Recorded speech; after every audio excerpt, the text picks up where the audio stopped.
만들었지. 12명의 택배 기사들이 전원 검거.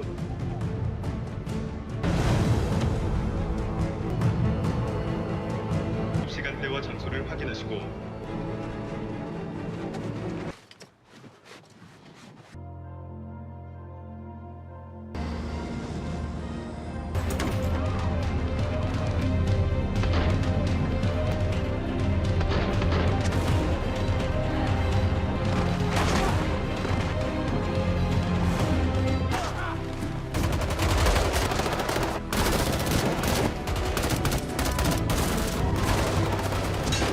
Halo semuanya, selamat datang di Ruang Sinema. Bagaimana kabar kalian semua? Semoga selalu sehat dan baik-baik saja. Pada hari ini kita akan melanjutkan series drama Korea Black Knight episode 5 dan 6.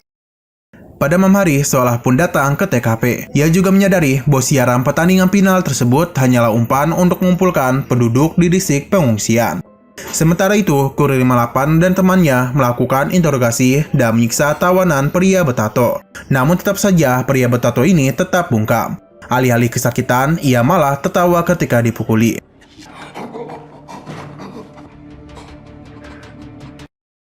Scene beralih di mana Sol membuka lukanya. Ia pun melihat bahwa tulangnya tidak seperti tulang-tulang orang pada umumnya. Dan akhirnya ia menyadari bahwa dirinya adalah seorang mutan. 돌연변인가?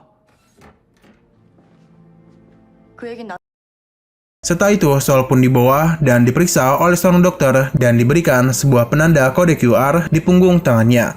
Karena dia ini sudah resmi menjadi Kurir 57. Di tempat lain, Kurir 58 sedang melakukan diskusi bersama-sama dengan rekan kurirnya.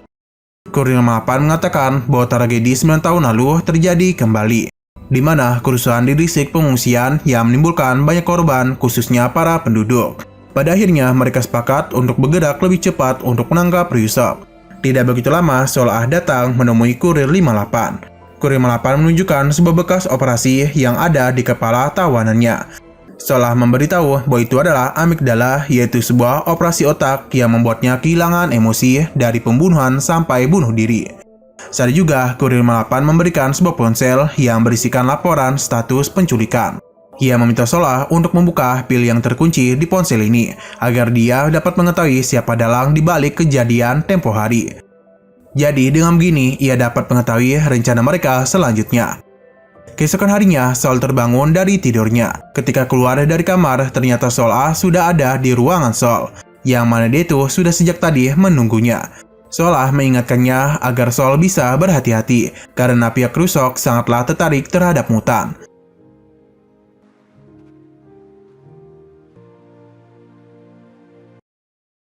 Di hari pertama Sol bekerja, ia tidak sengaja bertemu dengan Kurir 58, dan ia meminta untuk berbicara sebentar. Namun, Kurir 58 malah memintanya agar bisa datang ke tempat biasa mereka bertemu sepulang kerja.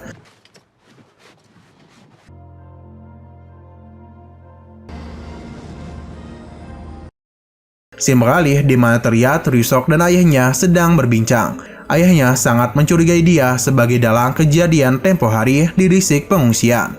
Namun, Ryusok menolak menjawab dengan alasan bahwa ayahnya tidak pernah mempercayai dirinya.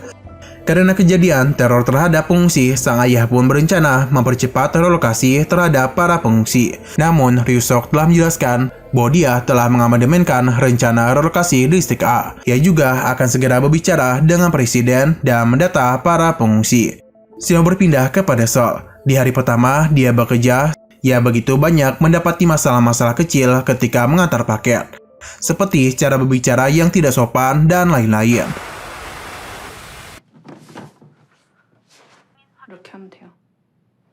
결승전은 잘 봤습니다. 이 젊은 친구가 말이 짠.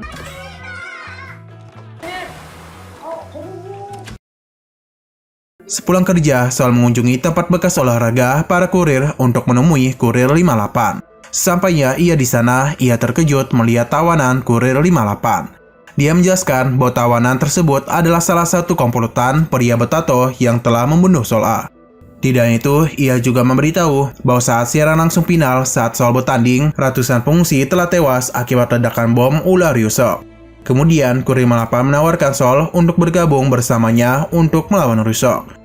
Kemudian scene beralih di mana Solah mengumpulkan data penduduk di distrik pengungsian kepada Ryusok. Ryusok meminta bantuan para tentara untuk menyesus penduduk dan memeriksa kesehatan untuk melakukan vaksin sebelum dilakukannya relokasi ke distrik umum. 일반 구역 위주로 저 오산무와 진행하는 걸로 하시죠. 네. Keesokan harinya, Solah menemui Kurir 58 untuk memberikan HP yang pilnya sudah berhasil dibuka. Solah menjelaskan bahwa bukti penculikan dan peledakan saat siaran final sudah valid. Namun tidak ada bukti bahwa itu adalah ulah Ryusok. Ia juga memberitahu bahwa Ryusok mundur diri dari rencana relokasi, dan rencana relokasi akan dipimpin oleh pemerintah. Di malam harinya, sekelompok penyusup datang ke tempat bekas olahraga para kurir, yang mana hal itu mereka lakukan untuk membebaskan pria bertato yang merupakan tawanan. Akibat hal ini, terjadilah pertarungan antara penyusup dan para kurir.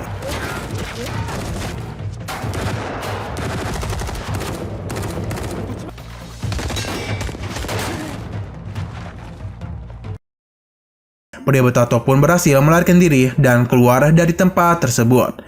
Setelah itu, pria bertato datang ke sebuah tempat dan langsung melakukan panggilan darurat. Tak lama kemudian, Pak Oh yang merupakan asisten Ryusok pun datang. Pria bertato ini menjelaskan bahwa dirinya disekap oleh Kurir 58. Pak Oh langsung menanyakan bagaimana dirinya bisa kabur. Pria bertato pun mengatakan bahwa ada regu penyelamat yang menyelamatkannya. Namun Pak Oh tidak pernah mengutus regu penyelamat untuk menyelamatkannya. Karena Pak Oh curiga pada kejadian ini, ia langsung menembak kepala pria bertato. Kemudian saat Pak Oh hendak keluar dari tempat ini, Kurir 58 menghadangnya. Ternyata kejadian penyelamatan pria bertato tersebut merupakan rencana para kurir untuk mencari petunjuk. Kemudian Solah langsung saja menundukkan senjatanya kepada kepala Pak Oh. Solah langsung menangkap Pak Oh untuk mengancamnya agar tidak bisa memanfaatkannya, karena mereka tahu bahwa jika Pak Oh tertangkap, otomatis Ryusok akan meledakkan bom yang dia tanamkan. Pak Oh pun terpaksa untuk mematuhi mereka dengan memberikan informasi dari setiap pergerakan Ryusok, agar mereka bisa menangkapnya. 정보 하나. 근데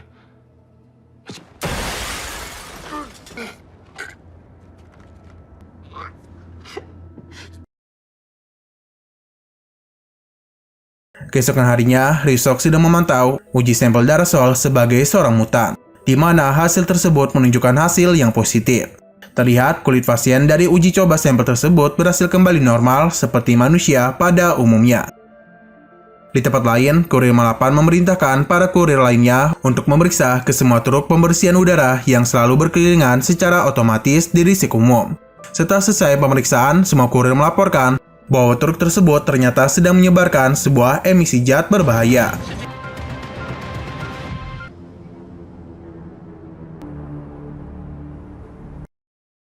Pada malam harinya, mereka semua pun berkumpul. Kurir 58 menjelaskan bahwa emisi zat berbahaya sengaja disebarkan agar mereka selalu dapat berkuasa. Karena mereka tidak dapat berkuasa apabila oksigen yang mereka hirup bersih. Tak lama kemudian, Solah datang dan mengabarkan agenda Ryusok pada esok hari. 직접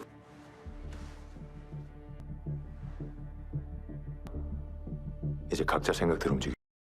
Keesokan harinya, Kurir 58 pun sudah bersiap melakukan penembakan kepada Ryusok, yang mana pada saat itu dia sedang melakukan kunjungan ke distrik pengungsian yang sedang melakukan vaksinasi. Sementara itu, para kurir lainnya melakukan penyerangan ke stasiun yang mengendalikan truk-truk pembersih udara dan melakukan peretasan pada komputer mereka dan memasangkan bom waktu yang pada akhirnya meledakkan pengontrol truk pembersih udara.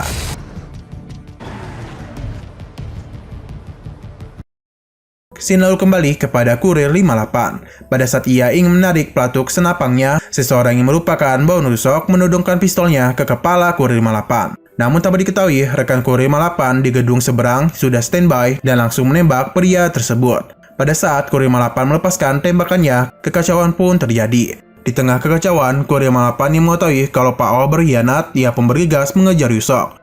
Namun Ryusok berhasil lebih dulu diamankan di dalam mobilnya yang anti peluru.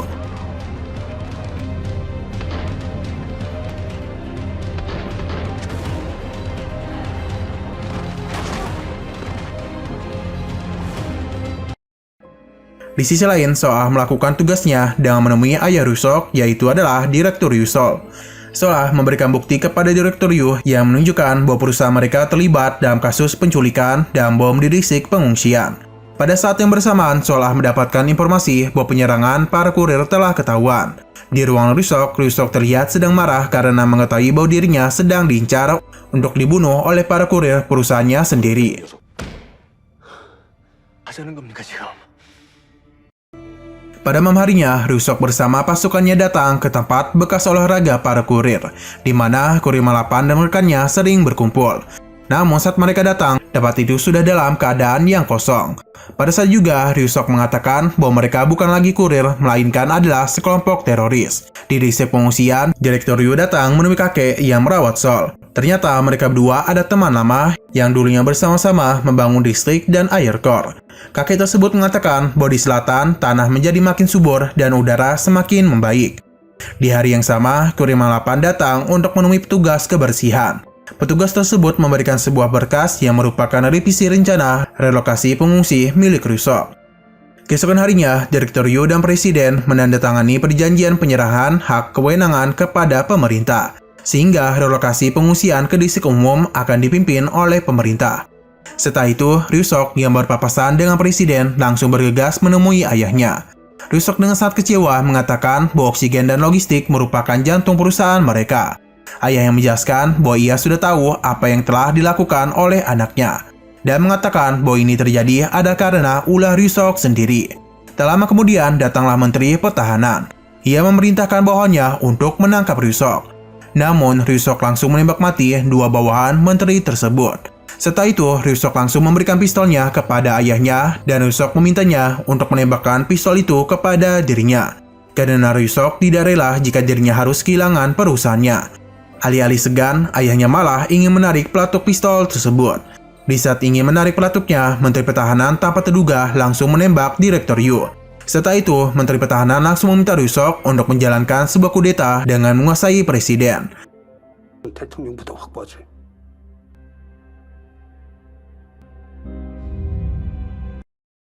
Keesokan harinya, Ryusok melakukan siaran dan mengumumkan bahwa dirinya akan menggantikan posisi ayahnya sebagai direktur. Penghentian bansos dan juga para kurir yang mencoba membunuhnya dianggap sebagai teroris dan akan ditangkap.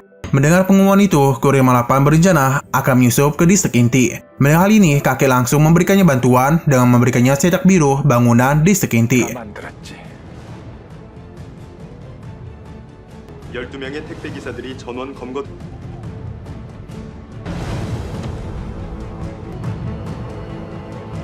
시간대와 장소를 확인하시고 Keesokan harinya, kakek dan teman Sol yang bernama Nirguna melihat banyak orang yang tewas secara tiba-tiba. Kakek melihat bahwa orang yang mati tersebut memiliki gelang penanda telah divaksinasi. Kakek dan Nirguna langsung menaruh curiga pada vaksin tersebut. Nirguna sontak terkejut mengingat bahwa dua teman yang lainnya sedang mengikuti program vaksinasi. Ketika sang kakek menyembunyikan lonceng, kurir 41 langsung datang ke rumah kakek tersebut. Kakek menjelaskan bahwa orang-orang akan mati jika divaksin. Mengetahui hal itu, kurir 41 langsung menyebarkan informasi ini kepada rekan-rekan kurirnya. Para kurir pun langsung bergegas menuju tempat vaksinasi dilaksanakan. Sampainya Nirguna di sana, ia langsung memperingati para penduduk dan temannya bahwa jika divaksin mereka bisa mati. Para tentara pun langsung menangkap Nirguna. Tak lama kemudian, salah satu kurir menembakkan senjatanya ke arah langit, sehingga kekacauan pun terjadi di tempat tersebut. Saat Sol sampai di sana, ia pun melihat Nirguna ditangkap oleh para tentara. Ia pun langsung menembakkan senjatanya ke arah langit-langit. Setelah para penduduk berlarian, Sol pun langsung bergegas berlari mendatangi Nirguna untuk menyelamatkannya. Melihat Sol berlari ke arahnya, Nirguna berusaha melarangnya untuk mendatanginya. Namun Nirguna malah ditembak para tentara yang menangkapnya. Hal tersebut membuat Sol bersedih dan lengah. Pada akhirnya, Sol dipukuli menggunakan senjata. Sehingga hal itu pun membuatnya tidak sadarkan diri dan dibawa oleh para tentara. Malam harinya, para kurir sedang bersiap menuju ke distrik inti untuk menyelamatkan Sol. Tak lama kemudian, Sol Ah dan bawahannya pun datang. Mereka ingin membantu para kurir dengan mengantarkannya ke sana.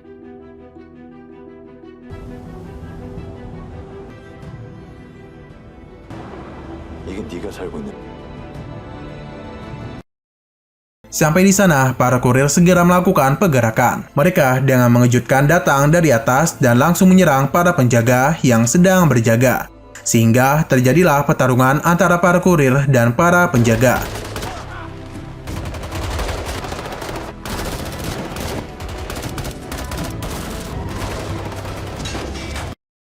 Tak lama kemudian, para tentara pasukan Solah juga ikut membantu para kurir.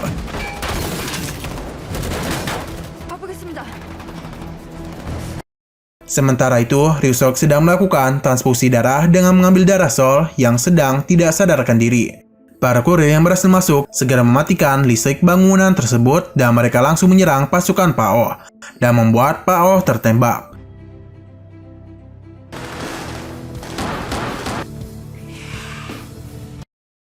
Kurir 8 yang berhasil masuk lebih jauh harus menghadapi 5 orang sendirian.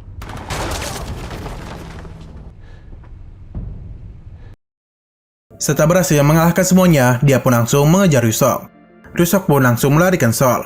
Setelah itu, Solah yang berhasil mengalahkan para lawannya berhasil memasuki sebuah ruangan yang terdapat presiden dan menteri pertahanan di dalamnya. Ia pun langsung menahan menteri pertahanan atas tuduhan makarnya. Tak lama, Ryusok pun langsung mengaktifkan bom bunuh diri dan memberikan suplai oksigen yang berlebihan di distrik tersebut. Sehingga kekacauan pun terjadi di distrik ini. Tak lama kemudian, Kurir 8 berhasil masuk mendatangi Ryusok, sehingga pertempuran pun terjadi di ruangan tersebut. Ryusok langsung saja menembak kontrol udara di distrik inti dan mengancam akan menghabisi Sol. Namun, Sol yang tak sadarkan diri, tangannya secara tidak sengaja menggerakkan kontrol kursi rodanya. Hal ini pun membuat Ryusok lengah, dan Kurir 8 pun langsung dengan cepat menembak Ryusok.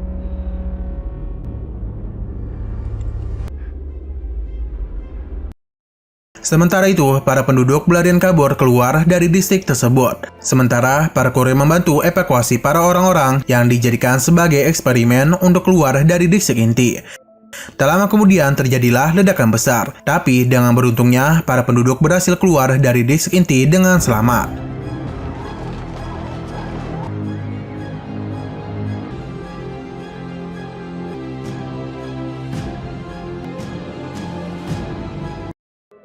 Selang beberapa hari, Presiden mengumumkan bahwa semua penduduk akan direlokasi ke distrik A. Sistem klarifikasi pengungsi seperti umum, khusus maupun inti juga akan dihapus oleh pemerintah. Sistem kependudukan dan distribusi oksigen akan direformasi sehingga tidak ada lagi diskriminasi. Scene akhir dari series ini pun diperlihatkan, yang mana Sol mengatakan bahwa udara semakin membaik dan Kurir 8 mengatakan langit juga akan semakin cerah. Oke, mungkin itu saja yang bisa kita ceritakan tentang alur dari drama Korea Black Knight season yang pertama. Terima kasih banyak kepada kalian semua yang telah mengikuti dari awal pembahasan series ini dan sampai selesai. Jika kalian ada pendapat yang lain atau kurangnya pembahasan dari kita, dipersilakan sampaikan pendapat kalian di kolom komentar. Oke, terima kasih yang sudah menonton video sampai habis. Jika kalian suka pada video ini, klik like dan share ke teman-teman kalian tentang channel ini. Dan bagi mau sarankan film ataupun series yang ingin dibahas, langsung komen aja. Sekali lagi, kita ucapkan terima kasih banyak kepada kalian semua dan sampai jumpa di video selanjutnya.